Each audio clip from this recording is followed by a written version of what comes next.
And nandito naman si Ann Cortez.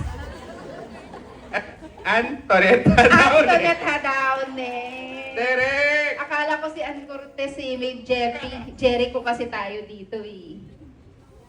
Naligaw pa si Ann Cortez. Ayan naman oh, Directonette Hadaone. Thank you so much JP Antoinette sa inyong kultong mga ka-eme. Stretching ako eh. Stretching ako dito. Ayan, Q&A mga na ka-eme. Ay, dito na pala sila. Ito na yung cast natin. Please welcome Jane Oinesa Asaki!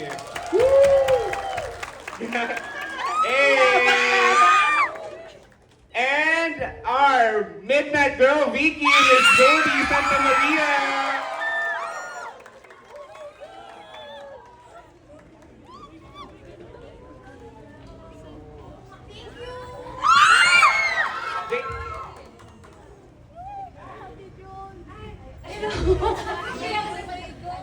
Yes, mga ka-eme, maraming salamat naman sa pa-block screening na ito na inorganize ng ni Directonette and Direct JP. Welcome ko na rin si Paris, Midnight Girl Paris, Tanya!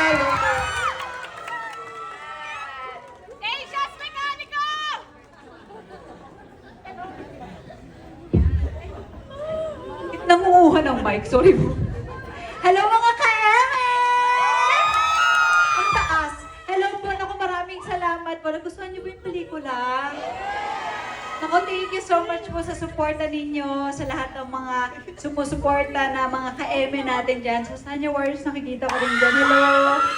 Thank you po sa inyo. Sana po ay nagustuhan ninyo. And, yun lang po. Papalain po tayo ni God. Gusto ko lang mag-hi. Di ako kanina. Ayun, hello mga ka-eme. Thank you for being here. Walang eme. Ayun, thank you po.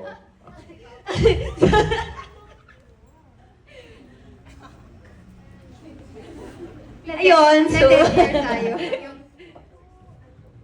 Picture na lang po tayo everyone with, of course, mga ka-eme. Kasama po sila Direct Tonet. Nakapag...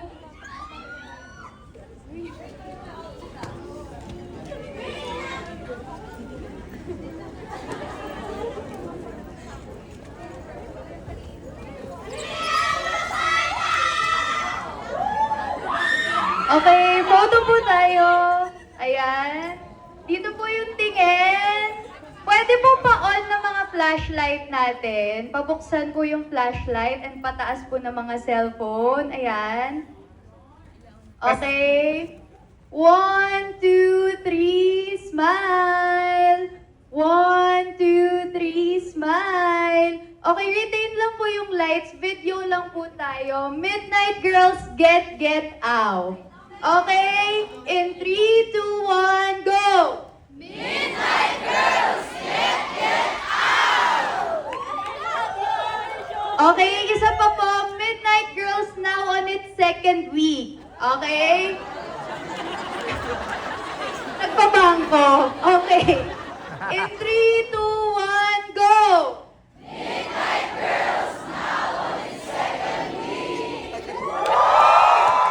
Ayan, mabilis ang picture kasama si Direct JP sa kasi Direct Tonet. Tapos one question habang nagpipicture, one question to the cast.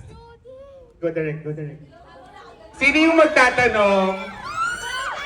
Okay, sige. After the picture taking, let's have that Pa-on one lang po question. ulit ng mga lights natin and pataas po. Okay? In 3, 2, 1, smile. Okay? 1, 2, 3, smile. Thank you po, everyone. So, one question tayo, Chris. Tara. Okay. Hello po! Okay, first of all po, congrats po sa movie. Super ganda po. Siguro, question kay Direk Irene, then, and mamaya po sa cast. Kay Direk Irene po, nung sinusulat niyo po yung script for the movie, at the top of the head niyo po bang choice sina, ano po, Jody, Jane, Misanya, and Loisa? Or you just like parang natipuhan niyo po sila along the writing process? And Sa cast naman po, ang galing niyo po lahat, by the way. And siguro, ang question ko po is paano po yung naging immersion nyo sa respective characters po ninyo. And yun lang, and advance happy pride sa akin. Oh, happy pride! Happy pride. Nung sinusulat to, wala muna kasing casting kasi nauna yung writing, nauna yung development ng project. Nagpunta kami ni Rod Marmol sa Japan, nag-immerse doon, tapos nag-develop ng characters. Tapos nung nabuo na yung script, doon na kami pumasok sa who is the perfect cast para doon sa bawat role. So nauna siyempre si Miss Jody, dahil as Mama Vicky, kailangan ko ng award-winning. Siya na award-winning? Yung alam kong magiging eme. Hindi, kailangan ko ng hahawak ni Mama Vicky kasi, ayun, si Mama Vicky ay, siya yung glue ng barkada, di ba? So, yun. Tapos, syempre, sumunod na si Saki, Paris, and Juana. Si Sanya actually is suggested by Jody. And then, of course, Jade, alam natin yung caliber. So, kailangan ko rin ng someone who's generous and who's willing to undergo yung intimate intricacy ng struggle ni Saki. And ayun. Of course, Loisa as a Gen Zer, as a batang kanal. Yes! Perfect siyang Juana. Ayun. Yay! Quick na lang siguro sa casting. So, para dun sa immersion, ginawa namin, meron kaming mga 2 to 3 nights na nag-spend kami sa Omise na syempre hindi alam ng mga Japanese na nandun na actors kami, na nag-aral kami ng mga characters namin. So, ang tingin nila sa amin talagang mga babae. Pero sobrang thankful kami na ginawa namin yung immersion na yun, no matter how uncomfortable we felt. Kasi parang, syempre pag tinignan ka ng customer, di ba, parang it's like, nandun yung sinasize up ka niya, tinitignan ka niya, hindi mo alam kung anong naiisip niya. So parang, it made us feel uncomfortable, and then there's also feelings of parang shame and embarrassment. Parang that's what I personally felt. But then, I really needed those emotions na lumabas during the time na nag-immerse kami, kasi naging helpful siya dun sa pagbuo nung character ni Vic. Thank you. Wonderful. Ako naman siguro, Saki, bukod dun sa immersion, kumausap din kami nila direct ng talagang mga nagta-transition or nasa journey ng pagta-transition. And before pa yun, lumipad kami sa Japan. Also, isa din sa mga tinutukan ko yung magiging new hair ni Saki. Sa totoo lang. Kasi gusto ko talaga na yung peg niya rin is very salaryman ng Japan. Ayun. Yung parang talagang nagpagupit siya dun sa salon ng Ng Nagoya. Nagoya. Yes, yes. Hello. Sa immersion. Opo. Bukod sa immersion, sa transition, meron rin kaming translation. So, Taray! syempre, may Nihongo kami, di ba? So, yun naman sa amin, sobrang hirap rin talaga niya kasi hindi naman natin language ang Japanese, di ba po? So, yun syempre, challenge namin na kailangan namin maramdaman yung bawat eksena, bawat binibitawan namin yung mga Nihongo. Maganda rin kasi meron kaming mga nagturo sa amin, may mga Pinay na naghahapon din doon. Tapos, marami silang mga tinuro kasi meron kaming translate na dito sa Pilipinas nung una, bago kami lumipad papuntang Japan. Pero, yun nga, unfortunately, ang nangyari nung time na yun, biglang sinabi sa amin too formal yung translation na naturo na dito. So, ending, kailangan naming magsimula ulit. 3 days na lang mag-start na kami ng taping. So, ang nangyari nun, sinimulan ulit namin, mag-aral ulit kami ng Nihongo doon. Yung totally, as casual naman, yung casual and conversational yung translation ng sentence. Kailangan. Nailaban natin. Laban na laban. Ayun, maraming salamat. Maraming salamat talaga mga ka-eme.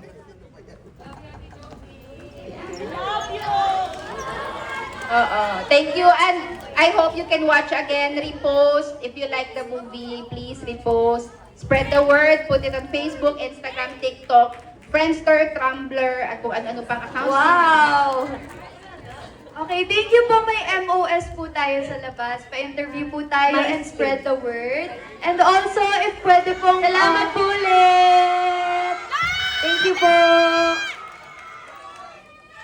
Thank you. Clean as you go na lang po. Maraming salamat mga ka-eme. As usual, kulto talaga kayo. Maraming salamat sa suporta. Sana nagustuhan niyo ang Midnight Girls. Nandiyan na yung mga artista, hinihintay na lang si parking lot sila nag-aanuhan. So, ako muna, pagtsagaan niyo muna ako. So, Lahat first time today. manood. Amin nakaulit na. Wow. Wow, thank you sa pag-ulit at sa mga first-timers. Sana kayo ay napuno ng emosyon. Yeah. Okay, sige, while waiting for the cast, let's have 1 to 3 questions siguro, Derek. Okay, raise hands na lang sa mga magtatanong. Oo, kung may gusto. Bigla Bigla tayo medyo naging malayo. talkback kasi ano pa sila eh. Okay, Mahabang any question or clarification? Si Chris Cao, syempre ang ating costume design. Mag-isa lang siya sa Japan ng 1 month. Meron siyang 10 maleta. 11, di ba? 11, wala siyang katulong. Siya lang yung nagbubuhat ng ano. Questions? Okay. Yun na. Here po. Name and Bigay question. mo daw yung bag mo, Chris. Hello po. Bigay mo na. Ay, joke lang. Rin po. Question ko lang po regarding po dun sa... Ang alam ko po kasi yung pagbabayad ng apelido para makapag-stay sa Japan. Like, paano po yun ang naging research nyo regarding po dun sa yung Pagkasal. Opo. Actually, ano nila yun eh, para siyang loophole sa batas. Kasi ano 'di ba, napalitan na kasi ng visa yung mga entertainers ever since Gloria Arroyo presidency. Parang nawala na yung entertainment visa. Parang naging talent visa na lang, parang ganon. So they should stay there 6 months or 1 year lang. So parang kung gusto mo ng mahaba, kasi gusto mong kumita ng mas malaki, mag-aasawa ka. Parang ganon. Para hindi ka papaalisin agad. So, isa yun sa mga secret nila. Pero narinig dito. Huwag nila ipagsabi, Char. Pero isa yun sa mga technique. Pero meron pa rin mga doon, as entertainers sila or as talent visa, sabihin nila dancer sila, ganon. Pero 3 months lang, mga ganon lang yung mga So, the marriage is just for longevity. Para yung makakakarir ka talaga. Kumbaga.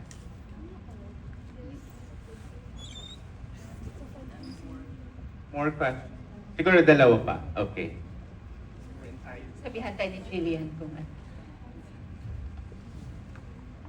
Ay, may volunteer ka bang Hello po. Ang taas pala nung cinema. Good afternoon po. So, first of all, congrats po sa film. Siguro po question lang po kasi as I've observed po, there are so many social issues po na nakapaloob dun sa kwento, like yung politically aware ng anak ni Jody, ni Zijan Haranilla, tapos may tatakbo pang politician sa pamilya ni Jane, tapos pati yung kay... So yun, madaming mga social issues na Is it intended po or is it based on the real life nung dinidepict nung story? So yun lang po. Thank you. Merong mga bits and pieces doon na nakuha namin from the real life experiences ng mga in-interview naming girls kasi parang nag-immersion muna kami ni Rod Marmol, which is my parang nagsulat ng mga first drafts ng script. Tapos, yun, bits and pieces ng mga kwento nila. Tapos tungkol nga sa mga anak nila, emotions. And then the political issues, intended yon na dinagdag ko kasi alam niyo naman ako, as a ka-Irene. Meron siya mga ganon. Ang na lang is paano siya magmumukhang seamless or parang natural at hindi siya nagmumukhang parang just for the sake of may advocating for something, di ba? Parang ganon. So parang dahil naman ang karanasan ay natin ay laging political, kahit Pag-ibig, with Sanya, with Jane, with Saki's Search for Identity, lahat naman yan ay political. So I guess, just to enrich the characters din, malaking tulong na kapag nakita mong ganito yung pamilya ni Saki na very macho at makikita mo rin kung saan siya galing, di ba? Parang nakakapagdagdag ng layer sa character niya. Yun. One more question. Ayan, nalayo, ma'am. Naka-red. O di ba, instant talkback tayo mga ka-eme. Asan yung mga direktor nyo? Nanood na kasi sila ng premiere night. Nandun si JP at si Tonet. Si Tonet umiyak daw. Taray. Sino umiyak? Ay, ang dami naman. Thank you naman. Nakakaiyak? Salamat. Ano talaga to maximalist yung movie kumpara sa The Loved One na subtle. Dito ano talaga? Ay, nandito pala si Jericho Rosales. Halika rito. Eko, halika na. Huwag ka nang mahiya. Dax! Weighing 62 kilograms na lang. Jeppy Habak. Jeppy. Stretch ako Oo, ayun may question.